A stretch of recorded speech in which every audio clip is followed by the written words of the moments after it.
Alright, picture this. The battlefield is chaos, swords clashing, shields breaking, men screaming, and out of the smoke comes this warrior, bare-chested, draped in a bear pelt, eyes wild, blood-smeared face twisted in a roar like something not quite human. Everyone backs away. Even his own side gives him space. This is a berserker. Or at least, that's the image we've been sold. But what if that image is wrong? Or at least, incomplete? Hey everyone, welcome back. Today we're pulling back the fur cloak and diving deep into who the berserkers really were. And I don't mean the meme version or the Hollywood action figure. I'm talking about real Norse warriors. The ones who terrified their enemies, sure, but also had the discipline, training, and maybe even spiritual techniques to control that fury. We're going off a fascinating article by Roderick Dale called Not Just Berserk Rage, How Berserker May Have Controlled Their Furor to Enhance Their Combat Prowess in the Viking Age. And I'll tell you right now, this one flips the whole script on the idea that berserkers were just rabid dogs in battle. There's a much more complex and frankly, badass version of the story underneath. So let's dig in. Most people think berserkers went into some uncontrollable frenzy, that they were basically possessed by rage, by spirits, by whatever. They imagine these guys howling and flailing around, killing everything in sight, maybe even biting their own shields like maniacs. And yeah, that image does come from actual saga descriptions. But here's the catch.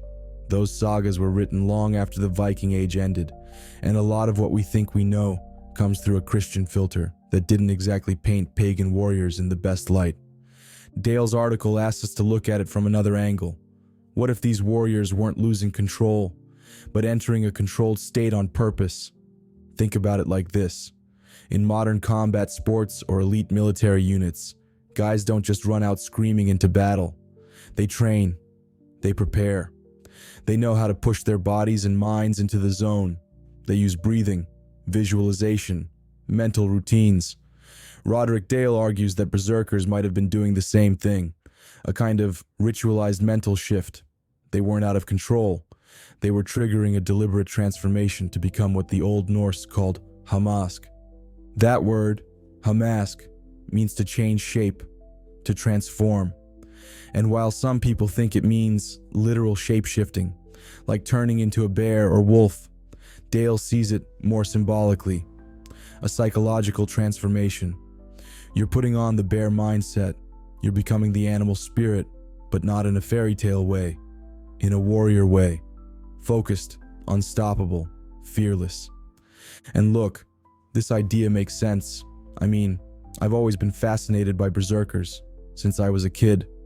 There was something about that image that drew me in, the wild warrior who didn't care if he lived or died. But as I've gotten older, I started to realize it's not the chaos that makes them powerful. It's the control, that edge, that ritual. And that's why I use the name Warrior Shaman, because I believe these weren't just soldiers. These were men tapping into something deeper, something spiritual, something primal, but guided. Dale even points out that berserkers might have practiced rituals before battle, breathing exercises, chants, maybe even repetitive movement, like swaying, pacing, or stomping, as a way to psych themselves up. And that's not just speculation. That kind of behavior still exists today. Think of Mari Haka, or how UFC fighters will bounce on their toes, slap their chest, talk to themselves.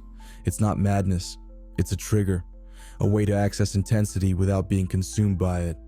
And get this, some sources describe berserkers ignoring wounds, pushing through pain, and fighting like they were invincible.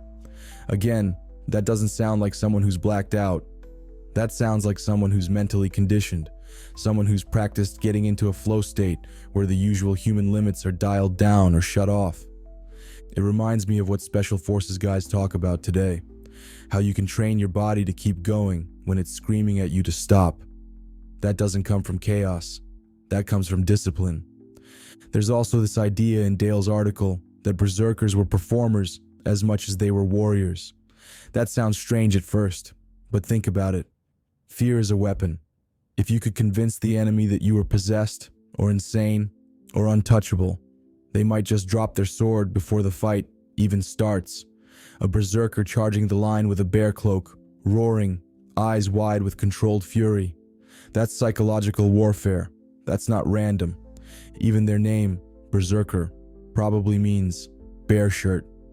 Wearing the skin of the bear was a symbol of what they were becoming. You weren't just putting on a pelt.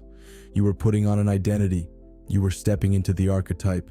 It's the same thing we see with shamanic ritual across cultures. Masks, costumes, symbols, all used to shift the mind. These weren't primitive people. They were tapping into very advanced mental frameworks. Now here's where it gets even more interesting. The later Christian writings describe berserkers very differently. They're framed as cursed, demonic, even damned. Why? Because that kind of spiritual warrior, someone who channeled power outside the Christian framework, was threatening. So what do? You rewrite the narrative. You say they were madmen. You make them into monsters, and that's how they've come down to us. But Dale shows that in the earlier sources, berserkers weren't just tolerated, they were respected. Some even served as bodyguards to kings. You don't put a lunatic in charge of your personal safety. You put someone there who can flip the switch on command. Someone who can enter that heightened state when needed and pull back when it's over. That duality, the ability to tap into pure aggression, then return to calm, that's mastery. That's what separates the reckless from the deadly, and honestly, that's what I respect. That's what we've lost in most modern portrayals. We've watered the berserker down into a one-note rage machine, but the reality might be much closer to something like a samurai with PTSD, or a marine who's done a few tours, someone who walks with ghosts, knows what they're capable of, and holds the line between fury and clarity. And I'll say this, there's something sacred in that. It's not just war, it's transformation. It's the warrior stepping out of the normal world, entering ritual space, doing what needs to be done, and then stepping back.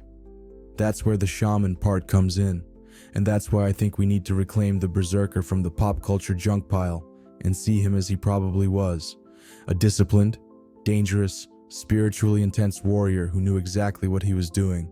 So yeah, maybe they roared, maybe they bit shields, maybe they screamed the names of gods before battle, but they weren't lost. They knew the beast they were becoming, and they knew how to guide it. They weren't wild, they were trained. They weren't cursed, they were chosen. And they weren't crazy. They were ancient masters of the mind, long before we had names for it. Thanks to Roderick Dale, we're starting to see that truth. And now, it's up to us to remember it.